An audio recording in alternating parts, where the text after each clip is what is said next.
성도 여러분, 성령님으로 충만해지면 더 이상 육체의 욕망을 채울 공간이 없는 것을 말합니다.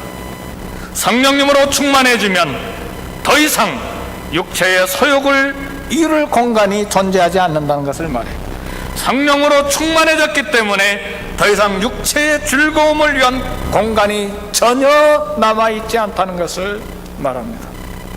따라서 오늘 나와 우리 가정과 우리 교회에 절박하게 필요한 것은 성령으로 충만해지는 것입니다. 성령으로 충만해질 때 어떤 결과가 나타나는가? 오늘 본문 5장 19절의 말씀을 보니까 시와 찬미와 신령한 노래들로 서로 화답하며 너희의 마음으로 주께 노래하며 찬송하며 그랬습니다. 성도 여러분, 성령에 충만하면 첫 번째 증거가 찬송이 입에서 나온다는 말입니다.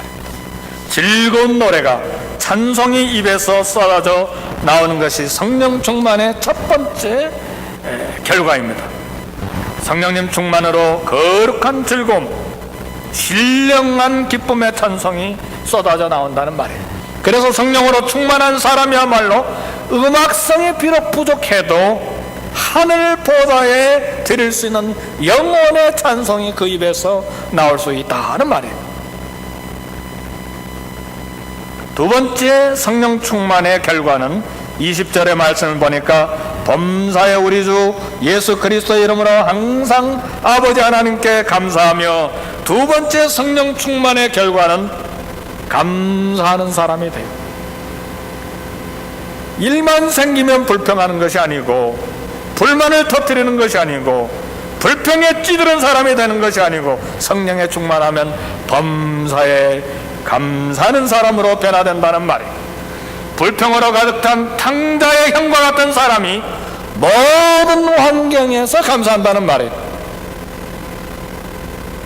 우리 어려운 일만 생기면 가슴이 덜컥 내리는 그런 사건들을 만나면 감사함이 나오는가 불평이 나오는가, 그리고 그 원인을 상대방에게 돌리는가 아니면 하나님께 감사하는가, 여기에는 하나님의 분명한 뜻이 있다.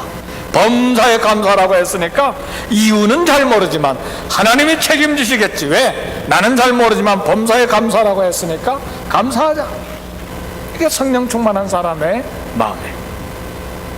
그러지 않냐고 원인이 어디 있는지 꼬치꼬치 캐물고 그냥 싸우고 불평하고 관계가 깨뜨려지고, 그것이 성령 충만이 아니에요. 성령 충만의 결과, 세 번째 결과는 무엇인가? 5장 21절의 말씀을 보니까 그러므로 그리스도를 경외함으로 피차 복종하라 그랬습니다. 성도 여러분, 성령에 충만하면 피차 복종한다고 그랬어요. 성령 충만의 결과는 충만해지면 순종하는 마음이 생기는 거예요. 인간의 속성은 남을 지배하고 다스리는 것입니다. 그걸 좋아해요.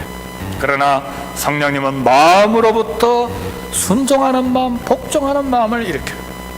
항상 지배자여 항상 군주가 돼야만 직성이 풀리는 사람은 하나님의 영으로 충만해질 수가 없어요.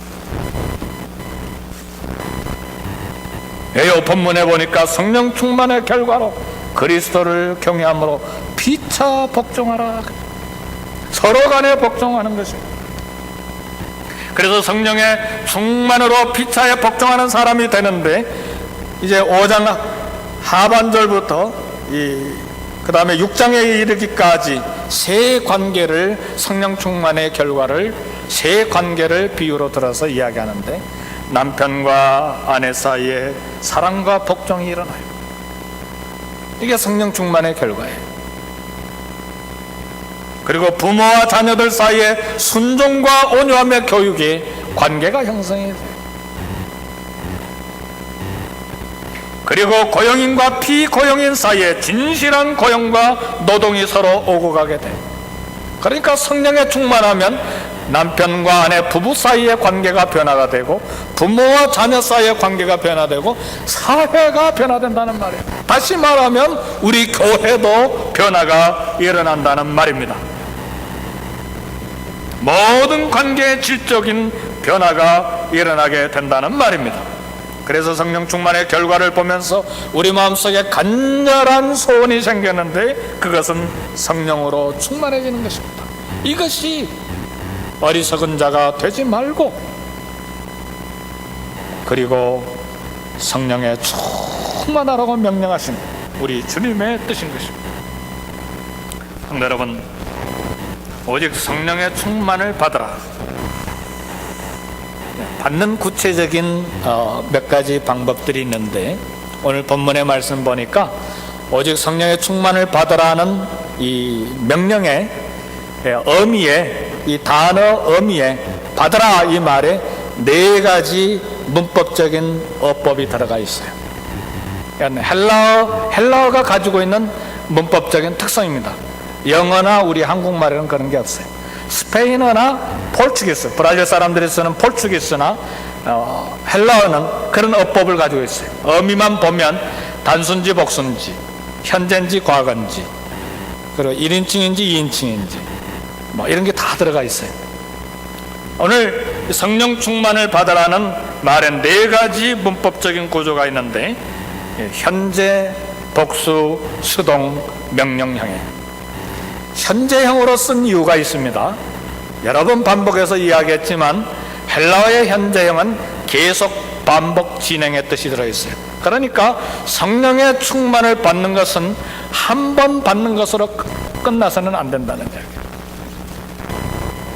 오늘 성령에 충만했는데 이런 성령의 충만이 내일의 성령 충만의 영적인 상태를 보장하지 못합니다.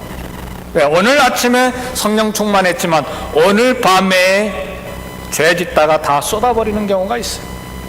오늘 하루는 성령 충만했지만 내일은 보장할 수가 없어요. 일주일 동안 기도해서 성령 충만을 받았는데 그 다음 주에는 우리가 보장할 수가 없어요. 그래서 매일매일 성령의 충만을 받아야 돼요. 마치 이스라엘 백성들이 광야를 진행할 때에 만나를 먹었는데 그 만나를 일주일에 한 번 먹고 끝나는 것이 아니고 매일 하늘에서 땅에 내려오는 만나를 거둬서 먹은 것처럼 우리가 매일매일 성령의 충만을 받아야 된다는 말이에요. 그래서 우리가 아침에 일어날 때 다른 기도보다 먼저 성령님으로 충만케 해주십시오 하는 기도를 드려야 돼요. 그래야 우리가 이 세상을 이기고 살 수가 있어요. 그래야 나를 이기고 살 수가 있어요. 그래야 나와 내 가정의 신앙을 지킬 수가 있어요. 그래야 이 사회를 극복하고 이겨나갈 수가 있는 것입니다. 수동형이라고 하는 것은 성령 충만케 하시는 분이 인간이 아니라는 말이에요. 하나님이 하신다는 말이에요. 어떤 능력 있는 은사자가 와서 성령 충만 받아라 이렇게 할 수가 없어요. 하나님께서 주시는 것이기 때문에. 그리고 또 하나는 하나님께만 간구해야 되는 것을 우리에게 교훈합니다. 더욱 수동태라고 하는 것은 인간편에서 거부할 수도 있기 때문에 성령 충만을 받기 위해서 우리의 굳은 마음을 갈아엎어야 돼요. 여러분, 농부들이 땅에 밭에 씨를 뿌릴 때 길가에도 떨어지고 돌짝밭에도 떨어지고 가시덤불에도 떨어지고 때로는 좋은 밭에도 떨어지는데 성령 충만 받기 위하여는 우리의 굳어져 있는 마음, 우리의 돌짝밭 같은 마음, 가시덤불로 엉켜있는 이 마음들을 다 기경해야 돼요.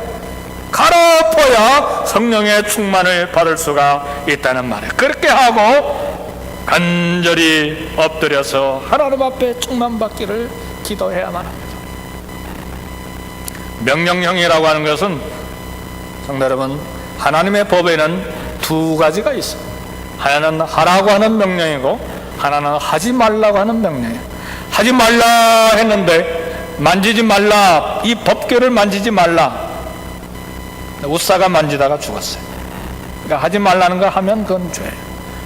하라고 했는데도 하지 않으면 그것도 죄인데 오늘 이 오직 성령의 충만을 받으라고 하는 것은 명령형으로 되어 있어요.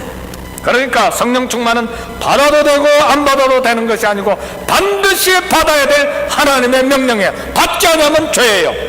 그리고 성령 충만하지 않으면 너무나 쉽게 죄로 빠져들어가기 때문에 우리가 반드시 성령의 충만을 받아야 돼요.